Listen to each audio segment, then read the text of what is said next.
Shalom, selamat pagi saudara-saudara yang terkasih dalam Tuhan Yesus Kristus. Selamat bertemu kembali di pagi yang baru dalam segala kelimpahan, sukacita dan kasih Tuhan Yesus Kristus melalui Roh Kudus buat kita semua. Apa kabar saudara? Selalu baik-baik ya? Saudara, kita bertemu lagi dalam sapaan dan renungan pagi GKI Salatiga. Hari ini Rabu 27 Mei 2026 bersama saya Yuli Siloi. Saudara-saudara, sebelum kita beraktivitas, mari kita dasari dengan membaca, mendengar dan merenungkan akan firman Tuhan sebagai penuntun kita di hari ini. Namun sebelumnya mari kita berdoa. Selamat pagi Bapa di surga, Bapa yang selalu ada buat kami.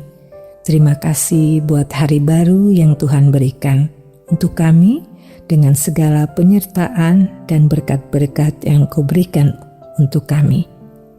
Jamah hati kami, buka hati dan pikiran kami ya Tuhan, agar kami dapat membaca, mendengar, dan merenungkan serta memahami akan firman-Mu dan mau melakukannya di sepanjang hidup kami.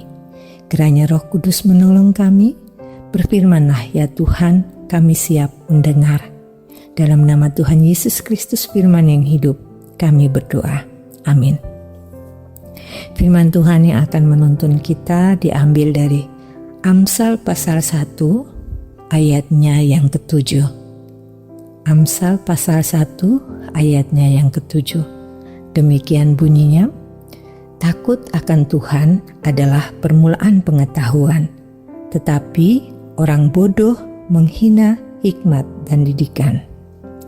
Saudara-saudara yang terkasih, penelitian yang dilakukan beberapa tahun belakangan ini menunjukkan bahwa keberhasilan tidak hanya ditentukan oleh kecerdasan intelektual saja. Dulu ukurannya memang hanya satu, IQ saja. Tapi penelitian belakangan menunjukkan bahwa selain kecerdasan intelektual, kita juga harus bisa mengembangkan kecerdasan emosi dan kecerdasan spiritual. Jika kita memiliki ketiga-tiganya, maka hidup kita sangatlah dahsyat. Yang pertama, kecerdasan intelektual atau logos, yang dalam bahasa populer sering disebut intelligent quotient atau IQ, adalah kemampuan berpikir secara logik, analitis, rasionalis, dan hal-hal yang erat dengan otak kiri. Tidak bisa dimungkiri bahwa IQ juga salah satu alat yang akan membantu kita mengembangkan potensi diri. Yang kedua, kecerdasan emosional atau patos, yang dapat bahasa populer sering disebut emotional quotient atau EQ, adalah kemampuan mengelola emosi secara positif, meliputi komunikasi, menjadi ulet dan tekun, rasa cinta dan bahagia, menjadi percaya diri, berani menghadapi tantangan hidup, dan hal-hal yang berhubungan dengan jiwa kita. Emosi adalah mesin penggerak dalam tubuh kita karena emosi menularkan antusiasme. Makanya Bruce Lee yang adalah tokoh legenda bela diri serta juga para petarung lainnya atau atlet-atlet yang lain selalu berteriak saat mereka bertarung. Tujuannya untuk meningkatkan semangat dan antusiasme. Yang ketiga, kecerdasan spiritual atau ethos, atau yang dalam bahasa populer sering disebut spiritual quotient atau SQ. Dalam perspektif Kristen, ini adalah melibatkan Tuhan di dalam kehidupan kita secara total, termasuk di dalam bisnis dan pekerjaan kita. Jika kita memberi diri untuk dipimpin oleh Tuhan, maka Dia akan memberikan hikmat kepada kita, sehingga kita melakukan hal-hal yang besar dan luar biasa. Seperti firman Tuhan yang berkata dalam Amsal 1 ayatnya yang ke-7, takut akan Tuhan adalah permulaan pengetahuan, tetapi orang bodoh menghina hikmat dan didikan.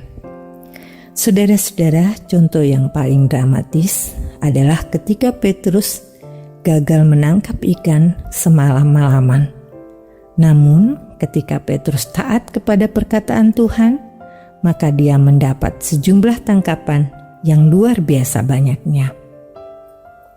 Saudara-saudara, IQ dapat kita tingkatkan, EQ dapat kita latih, dan SQ adalah buah dari pengalaman kita tiap hari bersama Tuhan.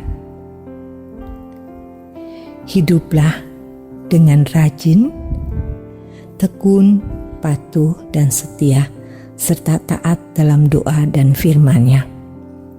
Semua yang kita miliki, apalah arti itu di dalam kehidupan kita? Kita dapat memiliki semua ini hanya atas kemurahan hati Tuhan dan kasih-Nya kepada kita sebagai ciptaan yang sempurna. Kita diberi kewenangan, diberi kekuatan iman untuk menjalani semua ini dengan baik. Hadirkanlah Tuhan di setiap langkah kita, karena tanpa Tuhan hidup kita tiada artinya. Kita boleh pandai, bijaksana, percaya diri, kuat, berani. Semua itu pemberian Tuhan. Tanpa Tuhan semuanya sia-sia. Untuk itu hiduplah dalam penyertaan Tuhan, karena takut akan Tuhan adalah kekaguman yang penuh hormat pada kuasa, keagungan, dan kekudusan Allah, menghasilkan di dalam diri kita suatu ketakutan kudus untuk melanggar kehendak-Nya atau kehendak Allah, yang menyatakan kehormatan. Hal semacam ini perlu sekali untuk memperoleh hati berhikmat. Takut akan Tuhan menunjukkan bahwa sungguh-sungguh kita percaya, taat, dan mengalahkan kejahatan. Sikap ini dengan sendirinya menghasilkan dorongan dari Roh Kudus. Di dalam hati akan disertai dengan penghiburan Roh Kudus. Saudara-saudara yang terkasih, kita telah memperingati dan merayakan hari Pentakosta, hari turunnya Roh Kudus yang dicurahkan Tuhan kepada kita. Untuk itu, hiduplah dengan rajin, tekun, patuh, taat dan setia dalam doa dan firman Tuhan.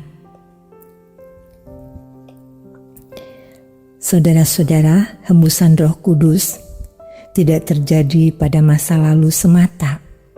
Di masa kini, Allah mengembuskan Roh Kudus bagi kita semua, ciptaan Allah yang dikasihi-Nya.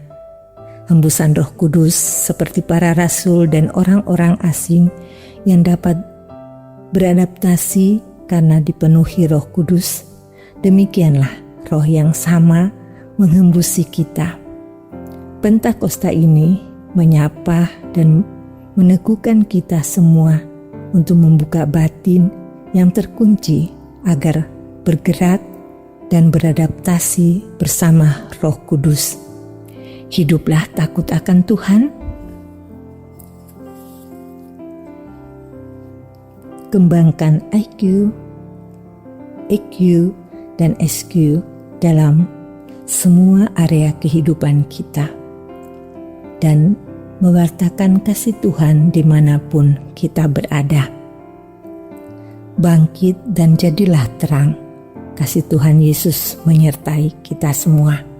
Mari kita berdoa. Terima kasih Bapa di surga untuk firman Tuhan yang Engkau berikan kepada kami. Tuntun kami agar kami mau selalu taat, percaya, dan bertekun dalam doa dan melakukan firman-Mu. Izinkan selalu agar Roh Kudus tinggal dalam hati kami dan menolong kami, agar kami dapat beradaptasi bersama Roh Kudus menjalani kehidupan ini serta mewartakan kasih Tuhan melalui firman-Mu yang kudus. Terima kasih Tuhan Yesus, kami serahkan sepenuhnya kehidupan kami di hari ini. Ampuni salah dan dosa kami ya Tuhan, serta bimbinglah kami, biarlah kiranya semua jadi menurut kehendak-Mu. Di dalam nama Tuhan Yesus Kristus kami berdoa. Amin. Selamat pagi saudara, selamat berkarya, Tuhan memberkati.